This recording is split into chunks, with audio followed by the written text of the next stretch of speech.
আসুন এবার দেখি সর্বশেষ নবী মুহাম্মদ সাল্লাল্লাহু আলাইহি সাল্লামকে নিয়ে হিন্দু ধর্মগ্রন্থে কি কথা লেখা হয়েছে।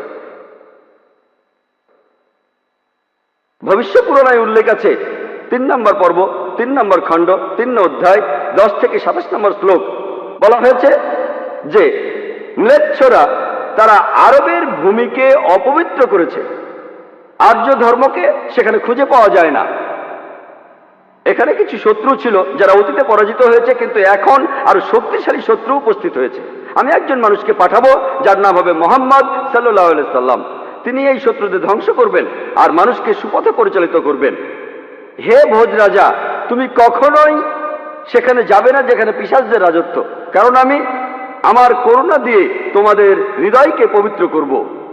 তখন দেবদূতের মতো একজন মানুষ তিনি রাজার সামনে আসলেন আর বললেন, হে রাজা, আমাকে এখানে পাঠিয়েছেন ঈশ্বর পরমাত্মা। আর্য ধর্ম পৃথিবীতে বিরাজ করবে, যে ধর্মটা সত্য, দ্বীনুল হক, সেটা পৃথিবীতে বজায় থাকবে। আমাকে এখানে পাঠিয়েছেন ঈশ্বর পরমাত্মা, যাতে মাংসভোজীদের বিশ্বাসকে প্রতিষ্ঠা করা যায়।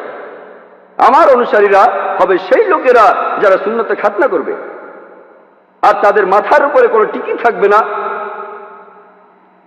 তারা একটা বিপ্লব তৈরি করবে, তারা মুখে দাড়ি রাখবে, তারা প্রার্থনার জন্য আহ্বান করবে, বিধিসম্মত সব খাবারই খাবে, তবে তারা শূকরের মাংস খাবে না। তারা লতাগুল্মের মাধ্যমে পবিত্র হবে না, বরং যুদ্ধ বিগ্রহের মাধ্যমে পবিত্র।